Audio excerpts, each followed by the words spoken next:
What you are witnessing unfold in the Persian Gulf right now is not simply a regional military standoff. It is something far more structurally significant and far more dangerous than most analysts are currently prepared to acknowledge.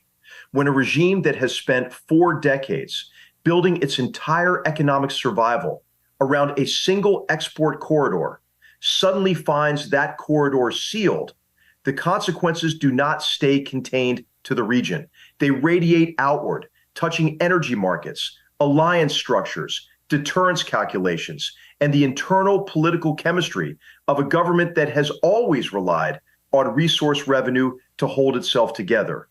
That is precisely where Iran finds itself today. And if you think the story is just about oil tankers and blocked shipping lanes, stay with me, because what is happening beneath the surface of this crisis is far more consequential than the headlines are letting on. Let me frame this the way a national security professional would frame it, because the strategic architecture here is actually quite elegant, even if the situation itself is deeply volatile. The Strait of Hormuz is not merely a geographic choke point. It is the central nervous system of Iranian state power. Approximately 90% of Iran's oil export capacity flows through or originates from Karg Island, a terminal facility sitting just off Iran's southwestern coast in the Persian Gulf. When that facility is functioning, the regime collects revenue. When revenue flows, the Islamic Revolutionary Guard Corps gets paid. When the IRGC gets paid, the internal security apparatus stays operational. When internal security stays operational, the regime survives. That is the chain. And what American strategic pressure, combined with a naval blockade and precision strikes, has now done is begin to sever that chain at its most critical link. Storage at Karg Island is reportedly approaching 85% capacity. Production is slowing because there is nowhere left to put the oil. And when production slows, the revenue stops. The strategic logic here is not complicated. It is, in fact, a textbook application of economic coercion as a tool of statecraft. But here is where the situation becomes genuinely dangerous, because this kind of pressure does not produce a predictable, linear response from a government like Tehran. Military planners have understood for years that a cornered adversary with ideological rigidity and internal legitimacy pressures does not simply calculate costs and benefits the way a rational actor model would predict. The Iranian regime, and particularly the IRGC leadership, has demonstrated a consistent willingness to absorb extraordinary levels of economic pain rather than yield on questions it considers existential. The nuclear program is the clearest example of that pattern. Sanctions regimes that would have broken most governments only produced tactical adaptations in Tehran. So the critical analytical question right now is not whether the economic pressure is real. It clearly is. The question is whether the threshold has finally been crossed where the regime's internal calculus shifts from resistance to accommodation. And that answer is not yet clear. What we do know is this: the internal indicators are moving in a direction that should concern regime leadership significantly. Electricity rationing has begun. Unemployment figures are accelerating in a country that was already experiencing serious economic distress before this crisis intensified. Reports are emerging of oil being discharged into the Gulf itself, which would suggest that storage constraints are pushing operators toward deeply dangerous and environmentally catastrophic workarounds. Job losses in the energy sector, which had been a primary employer and a core piece of the regime's social contract with its population, are now being estimated in the millions. When a government cannot pay its workers, cannot keep the lights on, and cannot maintain the basic economic arrangements that justify its authority, the internal political situation begins to deteriorate in ways that are very difficult to reverse. And this is where the intelligence assessment becomes the most consequential variable in the entire strategic picture. Director Ratcliffe and the intelligence community are almost certainly being asked one specific question at the highest levels of this administration right now. How does the IRGC leadership and specifically figures like General Vahidi, interpret their current situation? Do they believe they are in a survivable position that requires patience and tactical adjustment? Or have the cumulative effects of this campaign reached a threshold where regime survival itself is now genuinely uncertain?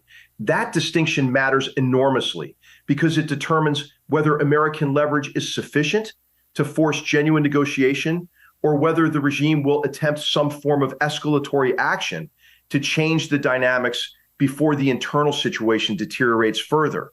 Escalation under economic desperation is one of the most dangerous patterns in the history of great power conflict and regional proxy warfare alike. And it is not a theoretical concern here. It is an operational one.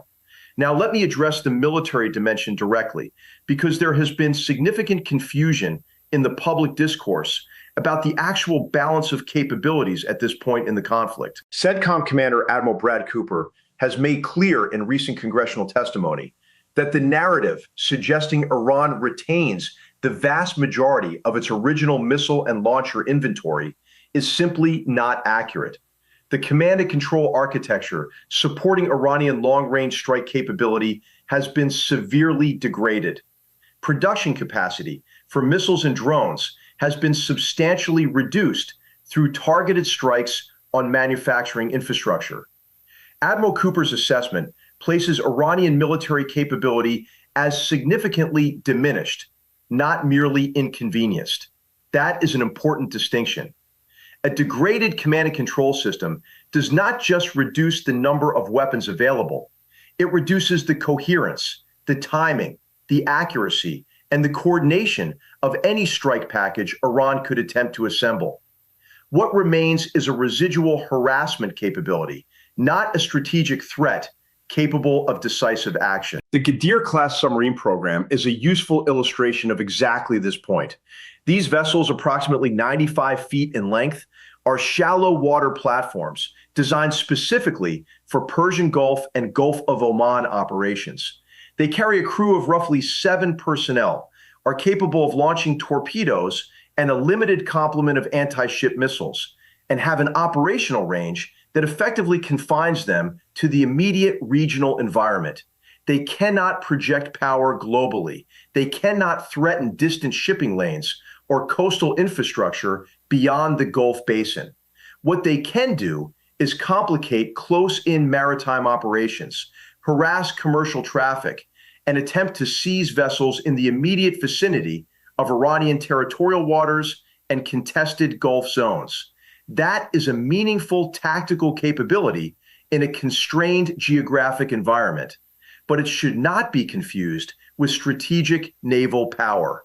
Iran does not possess strategic naval power. It possesses a localized disruption capability, and even that capability has been placed under significant pressure by American and partner naval operations in the region. What concerns military planners far more than the submarine threat, or even the residual missile inventory, is the IRGC's demonstrated willingness to use commercial vessels and their civilian crews as instruments of coercion. The seizure of ships flagged to third-party nations, including India, in the middle of high-profile diplomatic summits, represents a calculated escalatory signal. It is Iran communicating that it retains the ability to impose costs on actors beyond the direct American-Iranian bilateral confrontation. The timing of the attack on the Indian-flagged vessel during the BRICS summit in Delhi was not accidental. It was a deliberate diplomatic message designed to complicate American coalition building by demonstrating that Iran could create problems for countries attempting to maintain balanced relationships with both Washington and Tehran.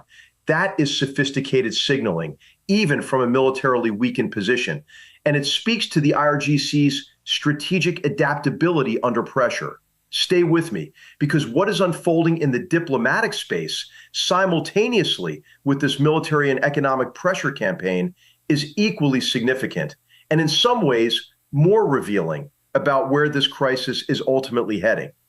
The decision by the UAE to announce construction of a second pipeline bypassing the Strait of Hormuz entirely, with a projected doubling of export capacity within a year, is a strategic signal of the first order.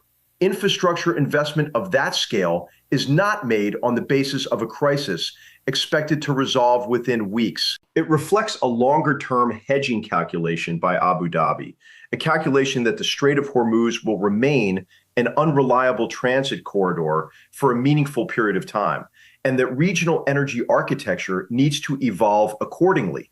Saudi Arabia has maintained its existing bypass pipeline capacity as well. What this tells us at the strategic level is that America's Gulf partners are simultaneously supporting the pressure campaign while insulating themselves against its prolonged economic consequences. That is rational statecraft. But it also signals that the regional architecture is adapting to a new normal, one in which the strait is no longer treated as a guaranteed open waterway. The Iranian foreign minister's statement that the strait remains open to all vessels except those belonging to nations at war with Iran deserves careful analytical attention, because the language is both precise and deliberately vague in ways that serve Tehran's interests. The legal position Iran is staking out is incoherent under international maritime law. The United Nations Convention on the Law of the Sea establishes the right of transit passage through international straits as a foundational principle of the international maritime order. It is not a right that can be selectively suspended by the coastal state based on political relationships or declared states of conflict. Iran's position, as stated by its foreign minister, is a direct violation of those obligations, and the silence of the international community on this specific legal dimension of the crisis is strategically important.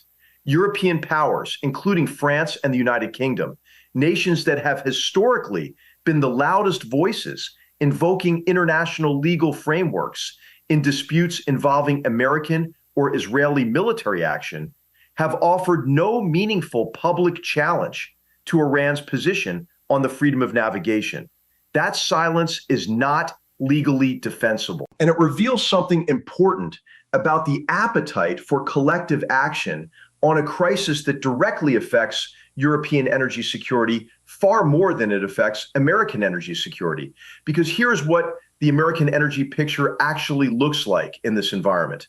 American oil production has continued to accelerate.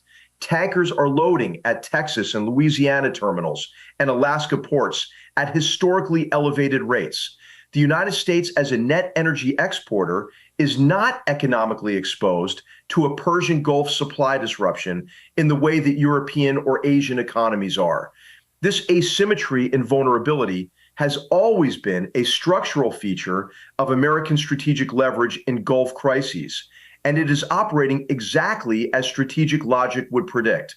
Washington can sustain a prolonged pressure campaign against Iranian energy infrastructure without imposing equivalent domestic economic costs on the American consumer. The same cannot be said for Germany, France, Japan, South Korea, or India.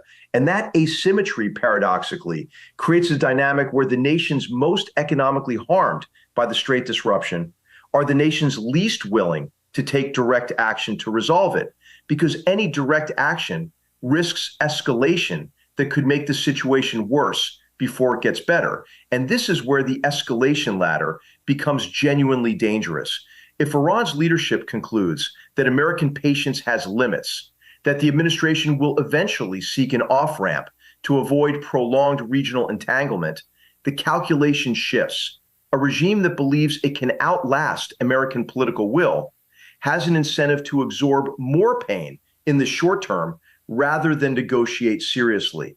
That is the central strategic gamble Tehran has been making for decades across multiple administrations. What is different now and what makes this moment genuinely consequential is that the economic constraints are tighter than they have ever been.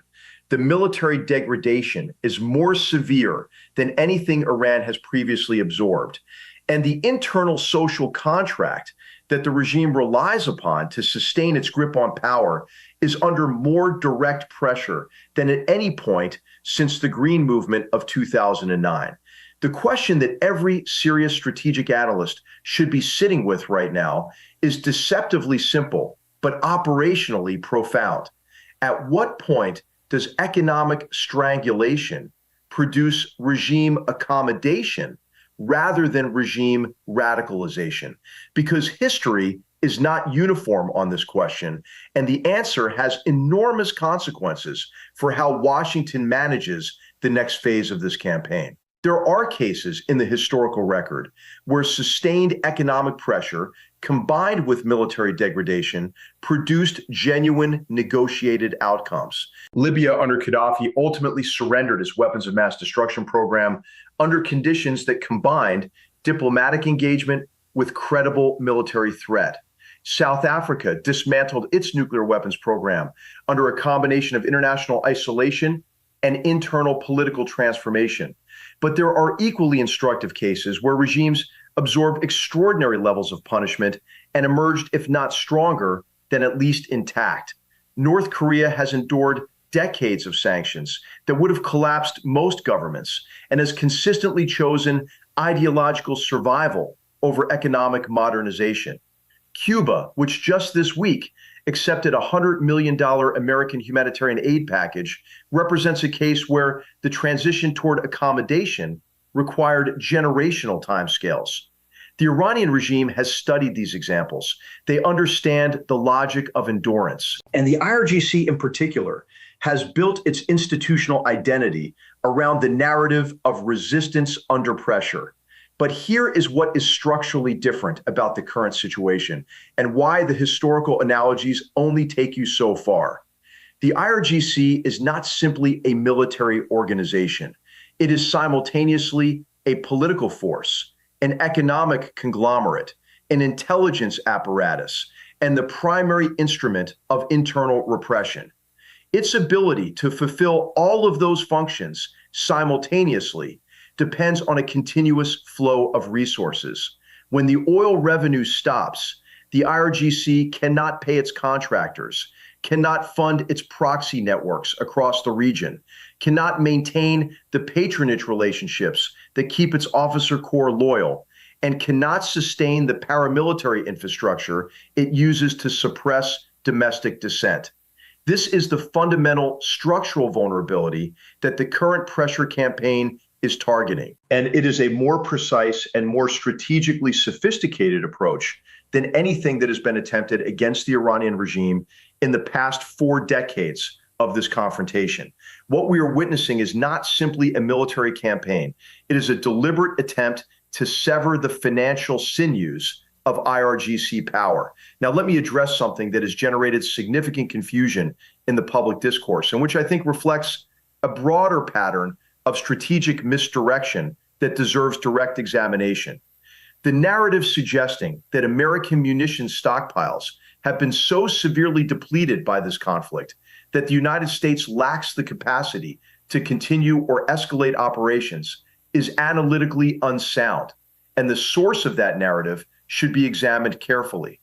Admiral Cooper's congressional testimony was unambiguous. CENTCOM has the munitions necessary to defend American forces and to prosecute a broad range of contingency operations. Secretary Hegseth has been equally clear. The suggestion that American military options are constrained by stockpile depletion to the point where Iran could outlast American striking power is not supported by the testimony of the senior commanders actually responsible for managing those inventories. And there is a deeper logical problem with the narrative itself.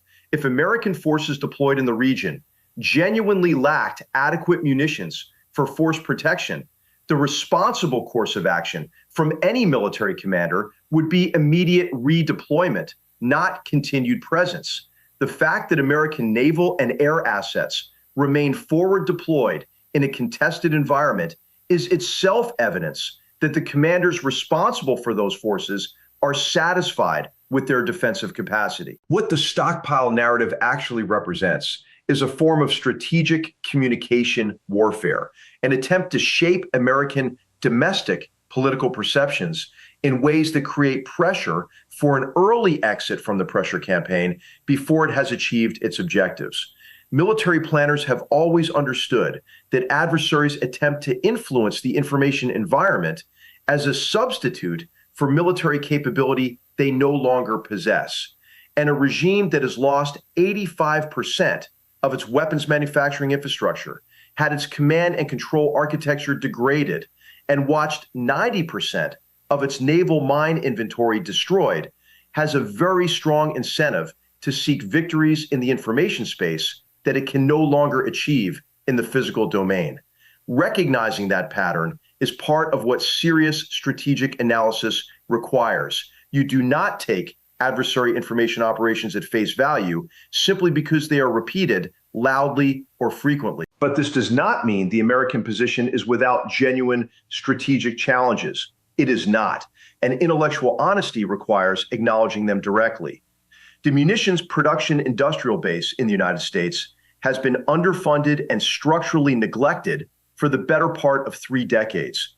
The drawdown of Cold War-era production capacity, combined with the assumption that major power competition had ended permanently, produced a defense industrial ecosystem optimized for low-volume, high-sophistication procurement rather than the high-volume, sustained consumption that a prolonged conventional conflict demands. Patriot missile interceptors, precision-guided munitions, and naval strike weapons are not produced at rates that can comfortably sustain simultaneous high-intensity operations across multiple theaters. This is a structural problem that predates this administration and will require sustained investment over multiple budget cycles to fully resolve. Acknowledging this reality is not defeatism. It is the kind of honest strategic assessment that responsible defense planning requires. The challenge is real, but acknowledging the challenge is very different from accepting the adversary's framing that the challenge is already decisive. The proposal to conduct a seizure operation against Karg Island itself, advanced by retired military professionals in recent commentary, deserves serious analytical treatment rather than reflexive dismissal. The operational concept is straightforward. Karg Island is an offshore facility, not a mainland Iranian military installation. A seizure operation conducted by Special Operations Forces, Rangers, or elements of the 82nd Airborne would not constitute an invasion of Iranian sovereign territory in the same political and legal sense that a ground assault on Tehran would represent. The island hosts the infrastructure through which 90% of Iranian oil exports flow. Seizing it, even temporarily, would give Washington direct physical control over the single most economically consequential piece of infrastructure in Iran's entire export architecture. The negotiating leverage that would produce is qualitatively different from the leverage created by a distant naval blockade. It would force the regime to negotiate for the return of its economic lifeline rather than simply waiting out a blockade it hopes will eventually be lifted under domestic American political pressure. The risks are also real and should not be minimized. Any military operation against Iranian territory, even offshore infrastructure, carries escalation risks that extend beyond the bilateral American-Iranian dimension. Russian and Chinese strategic interests in the Persian Gulf region are not passive. Beijing, in particular, has a substantial economic stake in Iranian energy exports, which is precisely why a dozen ships made it through the strait during the Beijing summit period, a detail that should not be overlooked in any serious analysis of how this crisis is being managed diplomatically. The Trump-Xi summit produced a temporary tactical accommodation that allowed some commercial traffic to transit, a signal that Beijing retains both the interest and the leverage to influence Iranian behavior at the margins. That is not a relationship Washington can ignore when calculating the second and third order consequences of a Karg Island seizure operation.